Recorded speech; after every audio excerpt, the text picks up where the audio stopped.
다음으로 공중위생관리에 대한 학습 진행하겠습니다. 공중위생관리 같은 경우는 유닛이 1, 2, 3로 나눠져 있고요. 유닛 1은 공중보건, 그리고 유닛 2는 소독, 유닛 3는 공중위생관리 법규가 있는데 여기서 적어도 12문항, 그래서 18문항까지 출제되는 분야이기 때문에 상당히 중요한 부분이라고 보시면 되고요. 피부학은 8문항, 화장품은 5문항 정도 출제가 되고 있는 상황인데 이 부분에 대해서는 12문항에서 18문항까지도 가기 때문에 여러분들이 잘 학습해야 되는 부분입니다. 우선 유닛 1 공중보건부터 보겠습니다.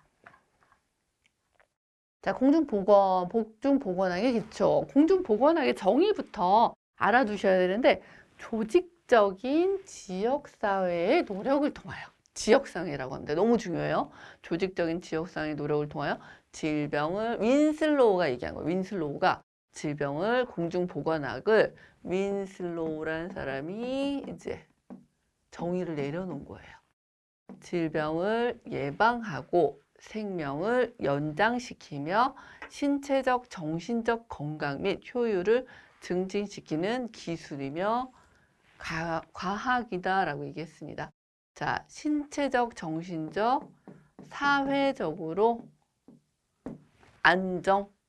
안녕한 상태, 건강하고 안녕한 상태 이 부분을 이제 공중보건학의 정의로 얘기했어요. 질병을 예방한다. 우리가 질병을 예방하지 않으면 어떻게 해요? 몸이 아프죠. 그래서 우리한테는 뇌라는 애가 있고 뇌를 이제 마음이라고 얘기를 해요. 마음. 그 다음에 이제 사람이 이렇게 있잖아요. 그죠? 여러분. 있으면 잠깐 웃어볼까요?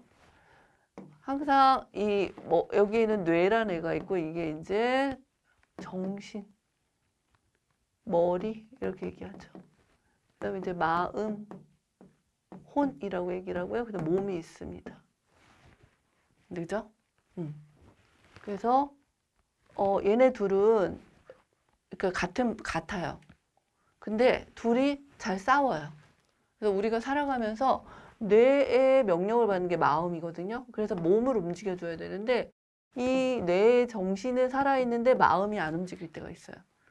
그래서 내 정신이 없는 것 같아. 그래서 뇌에서 계속 이제 과정이 어렵다 보니까 마음이 못 따라준다고 생각하시면 돼요. 그러면 어떻게 해야 될까요?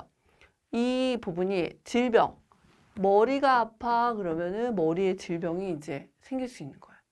그 다음에 몸이 아파 그러면 몸이 이제 질병이 생길 수 있는 부분. 그 다음에 마음이 아파 그러면 정신적으로 문제가 있는 부분이 생길 수 있어요. 그래서 뇌의 이제 정신적인 부분이 이제 마음에 해당으로 되어 있는 거죠. 그래서 내 마음이 아프다, 몸이 아프다, 그리고 머리가 아프다는 거는 이거는 일상적으로 우리가 스트레스가 너무 많고 그다음에 주변 환경에서 내 마음을 아프게 하는 부분, 그 인간의 소통에 있어서도 행복하지 않을 수도 있잖아요. 그 행복하지 않고 불행하다고 느낄 때는 이 마음이 아플 수가 있어요. 그래서 정신에 병이 올 수도 있다는 부분입니다. 그래서 이 뇌라는 부분이 우리가 생각하는 그런 회로도 있기 때문에 모든 것들이 정신 건강을 해야 되고 몸도 건강해야 되고 그 다음에 사회적으로 이게 건강하면 어떻게 해요? 사회 활동을 할 수가 있는 거죠. 그래서 아침에 일어나면 나 머리 아픈 것 같아. 그럼 어떻게 돼요? 예. 이 공중보건에서 이 질병을 예방할 수 있게 머리가 아프면 진짜 질병에 걸렸는 아니면은 내가 그냥 두통이 잠깐 온 건지 이런 걸 생각해서 이 공중보건의 정의로 이 부분들을 빨리 분석을 하고 이것들을 빨리 회복시켜줘서 사회로 다시 복귀할 수 있도록 삶을 살아가게 행복하게 살아갈 수 있도록 만들어주는 게 공중보건학의 정의입니다. 그래서 이거는 그냥 외우시려고 하지 마시고요. 지역사회, 모든 조직, 우리나라 같은 경우 조직이 다 돼 있잖아요. 공중보건, 그 지역사회의 노력, 그를 통해서 모두 사람들이 행복하게 살 수 있게, 건강하게 살 수 있게, 어디가 머리도 마음도 몸도 건강하게 살 수 있도록 사회적으로 안녕하게 만들어주는 것들을 공중보건학의 정의라고 보시면 됩니다. 지역사회는 전 국민, 지역사회 주민 전체, 인간 집단을 의미하고요. 주민의 일상생활을 영위하는 사회적 단위를 얘기합니다. 행정 단위로는 거리가 있다고 보시면 돼요. 공중보건학의 대상은 뭘까요? 개인 보건이 아닌 지역사회 전체 주민, 인간 집단의 국민 전체를 대상으로 한다. 그래서 지역사회, 너무 중요해요. 외우셔야 돼요. 질병 예방, 수면 연장을 위한 신체적, 정신적, 사회적으로 안녕한 상태 만들어낸다는 겁니다. 대상은 자, 대상은 개인이나 지역사회 주민 전체, 개인이 아닌 지역사회 주민 전체, 인간 집단을 대상으로 하고요. 목적은 질병 예방, 수면 연장, 사회 신체적, 정신적, 사회적으로 안녕한 상태, 효율을 증진하고요. 목표 달성에 위한 조건, 조직화된 지역사회에 노력을 한다. 이렇게 꼭 알아두셔야 돼요. 그 다음 건강과 질병에서 건강이라 육체적, 정신적, 사회적 및 영적으로 완전히 행복한 역동적인 상태가 건강이래요. 몸도, 마음도, 뇌도, 머리도 모두 행복하고 역동적인 그런 상태를 건강이라고 합니다. 그래서 건강의 개념으로는 신체적인 건강은 10세기 초에서 정신으로 갔어요. 사회적인 건강, 영적인 건강까지 이제 많이 그 케어를 한다고 보시면 됩니다. 그래서 정신보건도 많이 강화가 됐죠. 왜냐하면 우울증 환자들 마음이 좀 많이 아프고 행복하지 않으신 분들이 많아지기 때문에 그런 것들이 사회의 문제가 되거든요.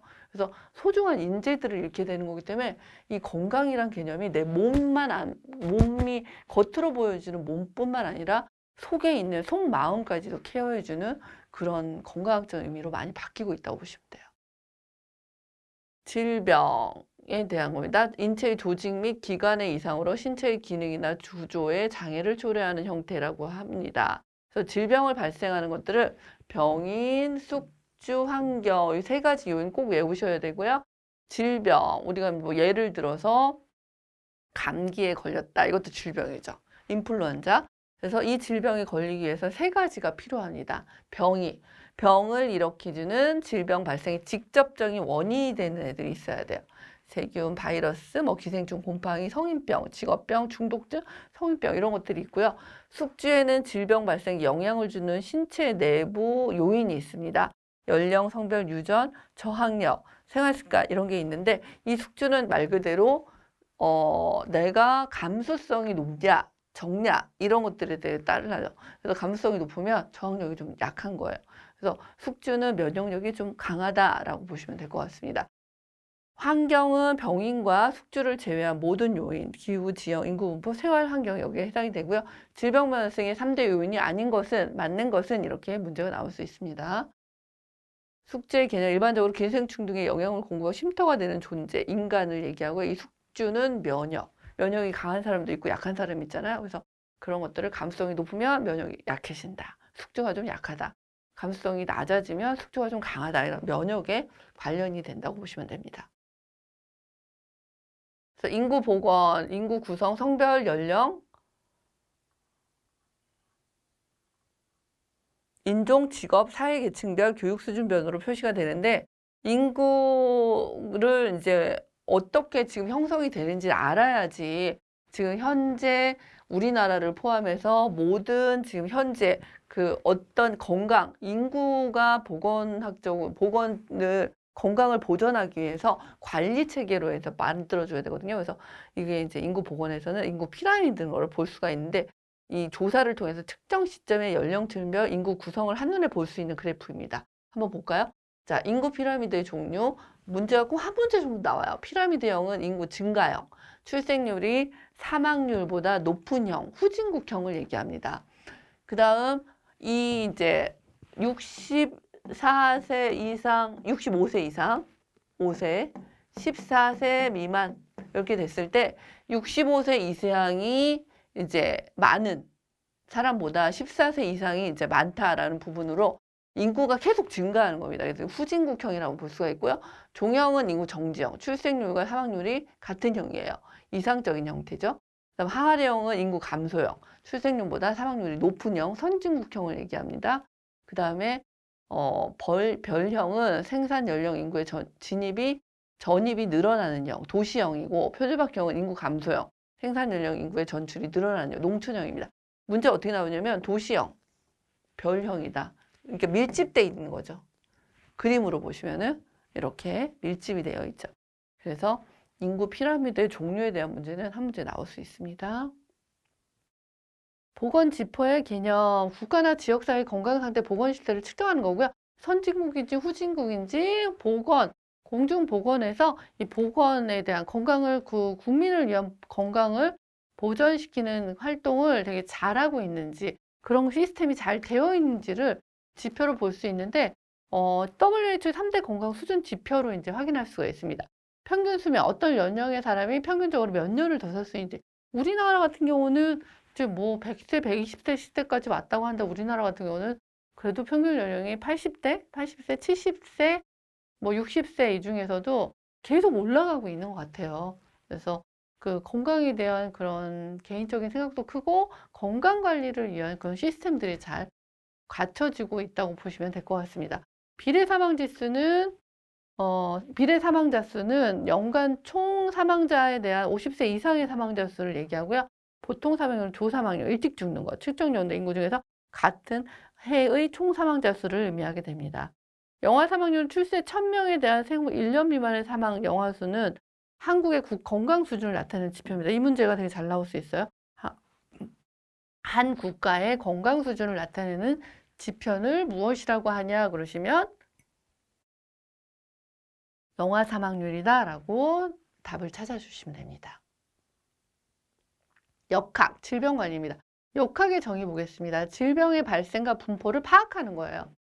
원인 및 규명하여 예방 대책을 수립하는 과학 또는 학문입니다.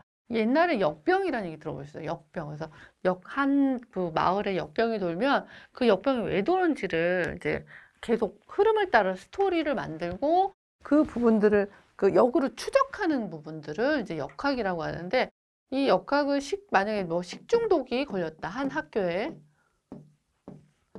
그러면 이제 질병 발생 원인을 찾아야 되잖아요. 음식, 뭐 어디 음식을 찾고 뭐 이것 때문에 걸렸어요. 만약에 뭐 치킨을 먹고 걸렸다라고 하면 치킨을 어디서 가지고 왔냐? 그럼 어디서 이제 그 공급한 업체가 있을 거 아니에요. 그 다음에 이 공급은 닭은 그럼 어디서 다시 공급을 했냐? 그럼 여기에서 어떤 것들의 재료를 원료를 사용했냐? 이걸 계속 이렇게 찾아가는 것들이 뭐예요? 역학의 목적이야. 질병 발생 원인을 규명하고 유행의 감시를 역할하고 질병의 자연사에 관해 영향하고 공중보건 정책을 개발하기 위한 기초 자료를 제공합니다. 여름철에 잘 걸리는 식중독은 왜 여름철에 걸리는지, 날씨의 영향인지, 음식이 자주 빨리 상하겠죠. 그럼 여름철에 먹을 때 주의하십시오. 이런 주의사항을 주시는 것도 이 역학을 다 이렇게 자료를 만들고 경험에 의해서 이런 부분으로 계속 연구해서 우리에게 그런 질병에 걸리지 않도록 질병을 예방하기 위한 목적으로 이 질병 관리라는 목적으로 이렇게 사용하고 있다고 보시면 됩니다. 그래서 역학조사는 감염병의 차단과 확산 방지를 등을 위하여 감염병 환자들의 발생 경로를 파악하고 감염병을 추적하는 등의 활동과 감염병 예방 접종 후 이상 반응 사례가 발생하는 그 원인을 규명하기 위해 실시하는 거죠. 뭐 인플루엔자 감기 바이러스가 걸렸다 그러면은 이제 한 사람이 있는데 이 사람한테 이제 전파를 할 거 아니에요. 그럼 이 사람도 걸릴 수가 있고 계속 이제 감염이 되는데 하나 쪽에서 차단을 시켜야 차단을 시켜야 되잖아요. 계속 감염되면 사람들이 모두 질병에 걸려서 사망하는 사람도 있을 것 같고 건강에 좋지 않기 때문에 이런 부분들에 대한 역학조사를 꾸준하게 이제 실시하고 있다고 보시면 됩니다. 그 다음 감염병 관리는 감염병이란 환자를 통해 새로운 환자를 만드는 거예요. 인플루엔자 감기는 이제 우리가 공기 중에 비말, 뭐 침으로도 되고 애취, 재채기로 될 수 있고 그 다음에 사람과 사람의 이제 접촉으로도 내가 애취했는데 여기 침이나 뭐 그런 그 공기방울이 있어서 그런 것들이 전파가 돼서 내가 감염이 될 수가 있는데 이 감염병은 감염원이 있어야 돼요. 병원체를 전파시키는 근원, 환자, 보균자, 감염 동물 이런 감염원이 있어야 되고 감염 경로가 있어야 되겠죠. 접촉, 공기 전파, 비말, 동물 매개 전파가 돼 있고 감염성 수축, 인체에 침입한 병원체에 대한 저항력이 낮은 상태에서 감염성이 높으면 감염병이 유행되고 숙주의 면역성이 높은 감염병을 차단할 수가 있습니다. 그래서 그 상반된다고 보시면 될 것 같아요. 감수성의 개념은 숙주에 침입한 항원에 대항하여 감염이나 발생을 막을 수 있는 능력이 없어 건강에 악화될 우려가 있는 상태의 면역성의 상대적 개념이라고 볼 수가 있습니다. 그러면 감염병은 어떻게 발생이 되는지 한번 볼까요? 일단은 병원체가 있습니다. 병원체. 병을 일으키는 세균, 바이러스 이런 애들이 병원체예요. 그래서 얘들이 병원소로 들어갑니다. 인간 병원소, 동물 병원소 있잖아요. 우린 인간 병원소예요. 우리한테 들어오는 거예요. 그러면 병원소에서 이렇게 잠복하고 있고 막 우리가 아파요. 감기 바이러스에 걸려서 막 아파요. 그러면 얘들이 그 잠복기 동안 다시 탈출해서 전파를 시킵니다. 나만 걸리는 게 아니에요. 또 전파. 그래서 뭘 해요? 격리를 하죠. 이때. 그다음 새로운 숙주로 침입을 해요. 그러면 이 감수성에 따라서 연쇄적으로 연결되어 발생이 됩니다. 근데 어떤 친구는 감기에 암만 같이 있는 집단 중에서 안 걸렸어요. 그 친구는 뭐예요?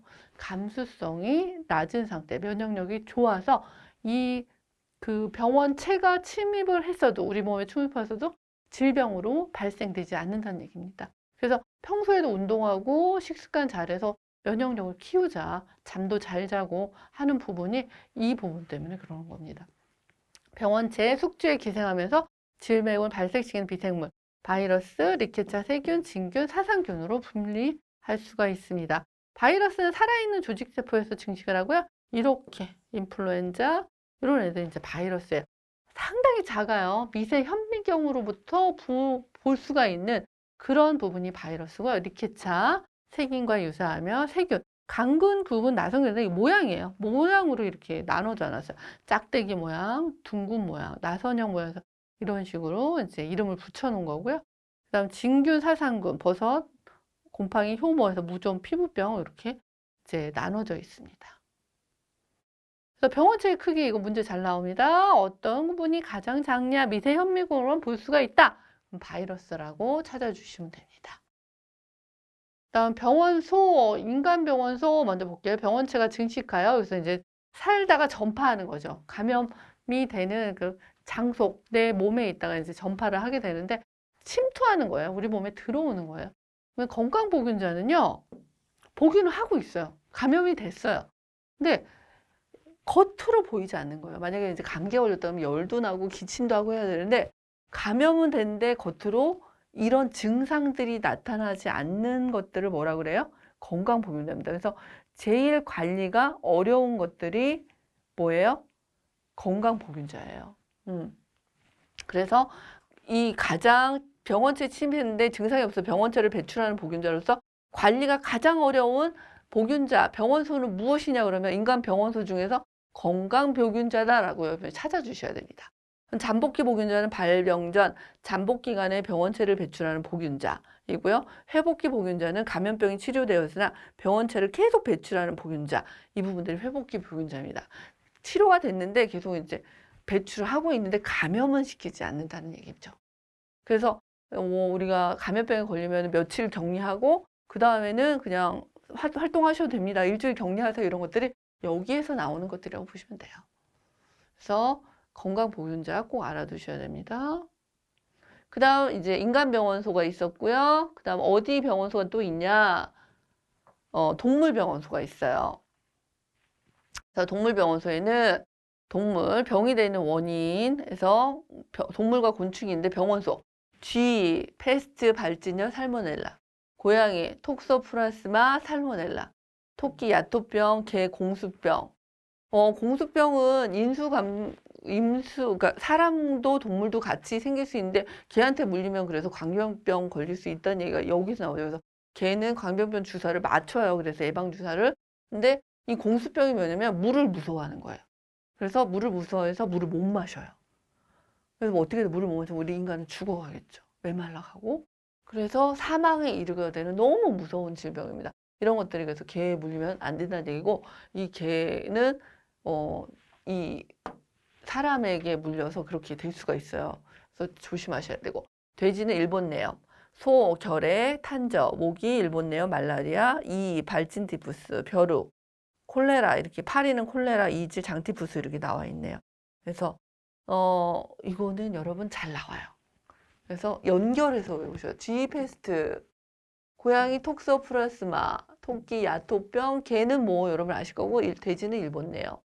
그다음에 소는 결핵, 모기, 발진티푸스, 발진티푸스 꼭 외우시고 벼룩, 발진열, 혹사병, 파리, 콜레라. 파리가 전파하는 것이 아닌 것은 이렇게 나올 수 있어요.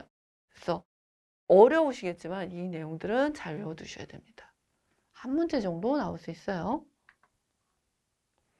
인수공통병원소, 동물이 병원소가 되면서 인간에게 감염을 일으키는 감염병이다. G패스트, 돼지 일본내염, 개 광견병, G살모넬라, 그 다음에 산토끼, 소결핵 이렇게 외워두시면 됩니다. 병원소로부터 그래서 이제 탈출을 하는데요. 탈출하면서 감염병의 전파가 시작되는데 병원체의 종류, 숙주의 기생부위에 따라 호흡기, 소화기, 개방병소로 직접 탈출하게 됩니다. 호흡기로 하면은 기침을 하고 하겠죠. 그 다음에 소화기로 하면은 소화가 안 되고 계속 우리가 설사도 하고 열이 나고 이럴 수가 있어서 어느 부위에 이제 얘가 기생하면서 이렇게 계속 트러블을, 문제를 일으키게 됩니다. 두통이 올 수도 있고요. 감염병의 전파, 직접 전파. 근데 왜 호흡기 쪽 이제 우리가 마스크를 쓰고 할까요? 일단 다른 데보다는 눈이나 코나 입이나 귀 이런 데가 다 이렇게 오픈 개방이 돼 있기 때문에 이쪽으로 전파가 돼서 우리한테 침입할 수가 있어요. 이 병원체들이. 그래서 마스크를 쓰면 우리가 기침을 하고 뭐를 하더라도 상대방이 그 공기방울로 해서 침이라든지 그런 부분들이 우리한테 마스크에 닿아서 사람한테 닿지 않고 이렇게 침입하지 않으면은 질병에 걸리지 않기 때문에 그렇게 막아주는 역할을 해서 손 깨끗하게 씻고 눈 비비지 말고 뭐 밖에 나갔다 오면 무조건 손 씻고 하라는 이유가 그 이유 때문입니다. 그래서 겨울철이나 이럴 때 바람이 많이 불고 하실 때 마스크를 무조건 착용하고 나야 되니까 그런 먼지도 많이 마실 수 있고 공기 중에 기침 재채기 하시는 분들도 많은데 그런 것들이 나한테 입으로 그리고 내 손에 묻어서 이렇게 다시 감기 바이러스가 내 몸에 침투할 수 있기 때문에 이런 개방병소를 통해서 이제 직접 침투하고 그쪽에 또 개방병소를 통해서 들어갈 수 있어요. 그래서 호흡기 질환이 많이 올 수가 있다는 겁니다. 직접 전파, 매개체 없이 전파하는 거고요.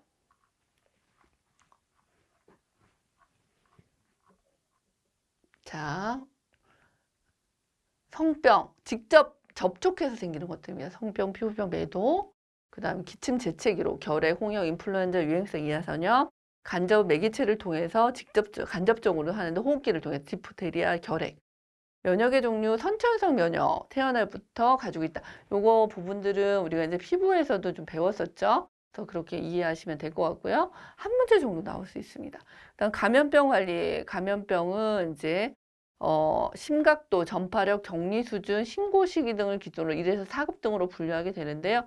1급은 치명률, 발병이 높아 유행 즉시 신고하고 음압 격리가 필요한 상태.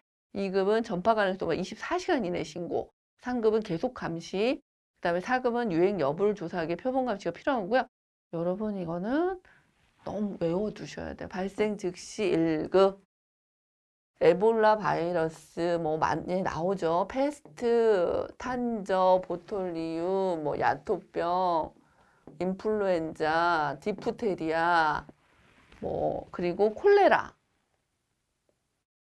콜레라 2급. 결핵, 수두, 홍역, 콜레라, 장티푸스, 파라티푸스, 세균성 이질 이런 것들이 이제 해당이 된다고 보시면 될 것 같고요. 격리가 필요하고 24시간 이내에 신고하셔야 됩니다. 그다음 3급에는 파상풍, 비형 간염, 일본 내염 이런 애들이 있고요. 4급에는 인플루엔자, 매도. 그래서 1급에서 4급까지 잘 외워두시는 게 좋습니다. 그다음에 기생충 질환 관리, 기생충의 종류, 선충류, 흡충류, 조충구가 있고요. 이렇게 간흡충은 간디스토마, 폐흡충은 페스토마 이렇게 여러분들이 같이 연결해서 보시면 되고 유구조충은 이제 소고기, 돼지고기, 그 다음에 무구조충은 소고기를 통해서 이제 그 기생충에 걸릴 수가 있습니다. 그 다음 이렇게 나오죠. 소, 돼지, 닭. 가족 및 노인 보건입니다. 자, 모자 보건부터 보겠습니다. 목적은 모성의 생명과 건강을 보호하고 건전한 자녀의 출산과 양육을 도모하여 국민 보건 향상에 기여해 주는 거고요. 대상은 임신, 출산, 수유기간의 모성과 취약 전 영유아를 대상으로 합니다. 모자 보건의 3대 목적은 산정관리, 산육관리, 분만관리. 임신과 출산을 모두 아이와 엄마를 모두 보호하자라는 건강하게 임신하고 건강하게 출산을 도와주는 역할이 이제 모자보건이라고 보면 되고요. 노인보건은 노인의 질환을 이게 잘 안 돼서 책을 좀 여러분이 보시면 좋으실 것 같아요. 다음 노인의 질환을 예방하고 조기에 발견하고 적절한 치료 요양으로 노후의 보건복지 증진에 기여하는 걸 노인보건의 목적이라고 합니다. 노인보건의 대상 65세 이상의 노인이에요. 그래서 장년기 사회 65세 인구가 전체의 4에서 7%, 고령화 사는 65세 이상 인구 전체의 7% 이상, 그 다음에 65세 이상은 14%, 그 다음에 초고령 사회 20%가 되는데 우리는 고령사회 쪽으로 이제 들어와 있다고 보시면 돼요. 그래서 고령화 사회, 고령사회라고 얘기를 하는데 고령사회로 17년부터 이제 여러분 침입됐습니다. 그래서 건강, 노인 보건에 대한 부분들이 많이 강화되고 있고 노인들이 좀 오래 건강하게 정신적으로 그다음에 육체적으로 건강하게 살 수 있도록 많이 이제 도움을 줄 수 있도록 계속 여기 관리를 하고 있다고 보시면 됩니다. 환경보건은 인체 건강에 잠재적으로 영향을 줄 수 있는 환경성 질환을 예방하고 관리하는 것을 얘기합니다. 그래서 수질 오염, 뭐 이런 유해 화학 물질, 생식계 질환, 성면 이런 것들로 인해서 이제 환경보건, 분리수거 같은 경우도 뭐 하는 이유가 환경을 생각해서 하는 거죠. 그다음 기후의 3대 요도 기온, 기습, 기류. 그다음에 4대 요소 기온, 기습, 기류, 복사열역까지 들어갑니다. 여러분 이 문제 상당히 잘 나옵니다. 그다음 대기 환경에서 대기는 질소, 산소, 아르곤, 이산화탄소로 되어 있고요. 산소는 성인 1일 소비량이 5에서 700리터. 산소를 이제 우리가 필요로 하는 그리고 소비해야 되는 우리 몸의 신체 대사 활동을 하기 위해서 되게 필요한 것들이고요. 이 정도를 소비를 한다고 보시면 되고 질소는 공기 중에 가장 많은 78%를 함유하고 있습니다. 그래서 우리 공기 중에 가장 많이 대기를 구성하고 있는 성분은 무엇이냐 그러면 질소 N2라고 찾아주시면 되고요. 실내 공기의 오염의 지표가 되는 거, 지구 온난화의 주된 가스는 무엇이냐면 이산화탄소, CO2라고 보시면 돼요. 대기의 유해 성분입니다. 일산화탄소, 습, 연탄의 불완전 연소로 발생, 무색, 무미, 무치. 아황산가스, 대기 오염의 지표가 되고요. 오존은 프레온가스가 오존층 파괴의 원인이 되고 있습니다. 그다음 군집독은 다수가 밀집된 밀폐된 실내에서 기온이 상승하고 습도가 증가하면 이산화탄소. 계속 우리 지하철 타면 여러분 막 되게 답답하잖아요. 그 이유는 이산화탄소를 모두 내뿜고 있죠. 호흡을 하면서. 그러면서 증가로 현기증, 구토, 두통이 나서 그게 군집독 현상이라고 보시면 됩니다. 대기 오염은 1차 오염 물질은 직접 대기에 배출되는 물질로 분진, 연기, 재, 안개, 매연 등이 있으며 가스상 물질로서 황산화물, 질소, 일산화탄소가 있습니다. 이 부분들은 여러분이 좀 잘 알고 넘어가시면 될 것 같고요. 여기서 중요한 부분들 하천오염의 측정 지표 이렇게 나올 수 있어요. 생물학적 산소 요구량으로 비오드 용량 볼수록 오염이 높다. 그 다음에 용존산소량은 물속에 녹아있는 산소량 단위 ppm이다. 화학적 산소 유기물을 산화시킬 때 소모되는 산소량 단위 ppm. 공장 폐수 오염도 측정 비오드다. 요 중에서 문제들이 이제 가끔 나올 수가 있거든요. 그래서 이거는 요 정도 알아두시면 될 것 같고요. 수질 오염의 질환에서 수은에 중독되는 건 무슨 병이냐? 카드뮴은 무슨 병이 이렇게도 나올 수 있어요. 그러면 수은은 미나마타, 카드뮴은 이따 병이다라고 알아두시면 됩니다. 그다음 이제 음용수 소독, 이제 수돗물 이런 것들 소독하는 건데 자비 소독은 물을 끓여서 소독하죠. 염소는 상수도 소독 방법, 자외선은 일광, 오존은 오존으로 소독하는 방법이다. 이 정도 알아두시면 될 것 같고요. 하수도 처리는 예비 처리, 본 처리, 온이 처리가 있는데 이런 것들은 이제 다 이렇게 우리가 쓰레기를 버리고 이렇게 하면은 얘들을 이제 다 모아서 이제 어떻게 해요? 그 처리를 이제 분리 작업을 합니다. 그래서 가라앉혀 놓고 물도 내려놔고 이렇게 하는데 그런 것들이 남아있는 게 온이에요. 그래서 하수도 처리하고 마지막으로 온이 처리까지 해서 얘를 깨끗하게 만드는 그런 것들을 하수도 처리 방법이라고 합니다. 주거 환경, 채광, 조건, 창문의 면적, 뭐 이런 문제, 창의 입사가 28도다 이 정도 알아두시고요. 조명, 전체 조명, 부분 조명, 직접 조명, 간접 조명들이 있고요. 조명은 뭐 그렇게 문제가 나오진 않습니다. 그렇지만 그냥 이 정도 조명의 조건까지 있다. 라는 부분을 알아두시면 될 것 같습니다. 그 다음 이 미용실의 조명 75룩스 이상이라는 거, 이거는 꼭 알아두셔야 돼요. 의복의 기능, 신체 보호및 체온 조절, 장식 기능, 자유로운 활동.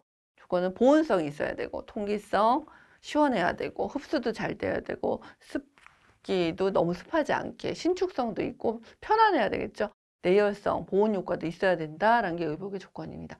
우리는 사계절을 갖고 있기 때문에 빨리빨리라는 것도 많이 되지만, 이런 의복들도 사계절에 따라서 여름에는 좀 시원하게, 겨울에는 좀 따뜻하게, 이런 것들이 사계절을 갖고 있는 데는 이런 것들이 너무 중요하게 많이 접목해서 하고 있다고 보시면 됩니다.